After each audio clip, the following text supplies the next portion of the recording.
আপনার স্ত্রীকে দামি শাড়ি আর সোনার গহনা কিনে দিলেই সে খুশি থাকবে, তার প্রতি আপনার সকল কর্তব্য শেষ, এমনটা যদি ভেবে থাকেন তাহলে ভুল ভাবছেন। সোনাদানা গহনা আর দামি দামি শাড়ি কাপড় কিনে দিলেই সব দায়িত্ব শেষ হয় না।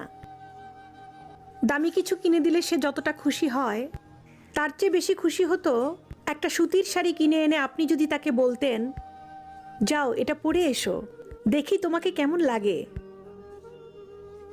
মেয়েদের কাছে আপনার দেওয়া সময় আর কেয়ার আপনার দেওয়া দামি দামি উপহারের চেয়ে বেশি ম্যাটার করে।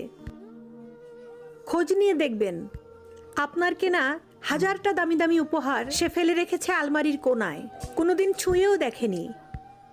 মেয়ে মানুষ অনেক বেশি আবেগী, এরা সব কিছুই সোজাসাপটা বোঝে, কিন্তু একবার যদি কোনো কিছু ঠিক করে ফেলে যে সে সেটা বুঝবে না, আপনি হাজার চেষ্টা করেও তাকে সেটা বোঝাতে